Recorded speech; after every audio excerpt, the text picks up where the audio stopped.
बनारस का एक पुराना घाट, मसान घाट, जहां कहा जाता है जो वहां रात के पहले प्रहर में जाता है वो खुद चिता बनकर लौटता है। वीर चौहान एक खोजी पत्रकार था। उसकी आदत थी उन जगहों पर जाना जहां मौत की कहानियां थीं, लेकिन उसके लिए सब मनगढ़ंत डरावनी लोक कथाएं थीं। एक दिन उसे बनारस की घाटी में मसान घाट का नाम मिला, एक ऐसा घाट जहां एक अजजली आत्मा की चीखें सुनाई देती थीं। वीर रात को मसान घाट पहुंचा। घड़ी में 12:37 बज रहे थे। पूरा घाट वीरान, चुप और अधजली चिताओं से भरा हुआ था। चारों ओर एक अजीब बदबू थी, सड़ी हुई आत्माओं की। तभी उसके सामने एक चेहरा चमका, जलता हुआ चेहरा, पर कोई धुआं नहीं। झुलसी हुई आंखें जो देख नहीं रही थीं, बल्कि झांक रही थीं अंदर तक। वीर डरते हुए, ये क्या था?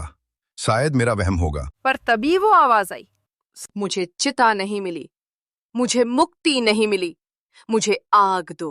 डरा हुआ वीर अगली सुबह घाट के पास एक झोपड़ी में गया, जहां एक बूढ़े अघोरी बाबा रहते थे। बाबा अग्निरुद्र। बाबा ने कहा, उसका नाम चंपा था, एक विधवा ब्राह्मणी जिसे गांव ने डायन समझकर जिंदा गाड़ दिया था।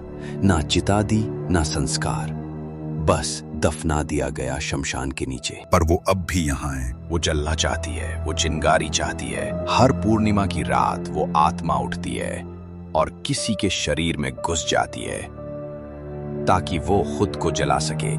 रात 1:13 पर वीर फिर गया घाट पर। इस बार उसने एक अघोरी पायल धारण की थी। बाबा ने दी थी, जिससे आत्मा की उपस्थिति महसूस की जा सके। तभी पायल बजने लगी। चारों ओर चिताएं बिना आग के जलने लगी और गंगा का पानी अब काला हो गया। वीर को किसी ने पीछे से छुआ, ठंडा हड्डियों जैसा स्पर्श। उसने देखा एक औरत जो पूरी तरह जल चुकी थी, लेकिन उसकी आंखें अब भी जीवित थीं। चंपा की आत्मा। तू मुझे जला देगा ना? मैं अधूरी हूँ, मैं अधूरी हूँ। चंपा, मैं मदद करूंगा, बस मुझे छोड़ दो। तेरे शरीर से ही मेरा दाह संस्कार होगा। और वो उसके अंदर घुस गई। वीर अब खुद नहीं था। उसकी आंखें सफेद, बाल उलझे और मुंह से राख निकलने लगे। घाट पर धुन गहरी है। गंगा का पानी अब लहू जैसा दिख रहा है। वीर अब पूरी तरह चंपा की आत्मा के नियंत्रण में है। वो बोलता है, पर आवाज चंपा की होती है। बाबा अग्निरुद्र अकेले खड़े हैं, हाथ में त्रिशूल, आंखों में क्रोध और करुणा। बाबा गरजते हुए, चंपा, छोड़ दे इस शरीर को। तेरा तर्पण मैं कर चुका, तुझे चिता मिल चुकी। चिता? ये शरीर ही मेरी चिता है। अब मैं उसे नहीं छोड़ूंगी जिसने मुझे जीवन दिया। वीर की आंखों खून बह रहा है। घाट का तांडव शुरू होता है। चारों ओर की अधजली चिताएं खुद ब खुद जलने लगती हैं। एक वृद्ध की लाश उठती है और बोलती है, मैंने उसे जलते देखा था, मैंने चुप्पी रखी, अब मैं भी अधूरा हूँ। औरतों की चीखें, बच्चों की हंसी और पुरुषों की क्रूर हंसी गूंजती है। सब अधूरी आत्माएं अब तांडव कर रही हैं। वीर की पीठ पर जले हुए हाथों के निशान उभरने लगते हैं। हर निशान एक स्त्री की आत्मा की छाप है जो बिना चिता मरी थी।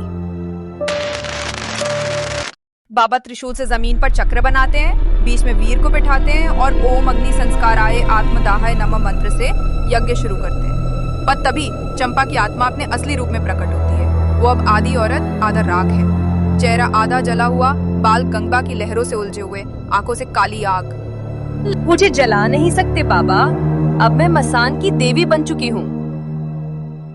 अब जो भी यहाँ आएगा मेरी चिता बनेगा, मेरी अगली आत्मा बनेगा। बाबा फूट फूट कर रोते हैं। क्षमा कर देना बेटा वीर, मैं तुझे बचा नहीं सका। त्रिशूल उठाकर बाबा वीर के सीने में भोंकते हैं, लेकिन खून नहीं निकलता, बल्कि काली राख और हड्डियों की चीखें निकलती हैं। घाट की सभी चिताएं एक साथ उठती हैं और जलती हुई राख बनकर आकाश में खुल जाती हैं।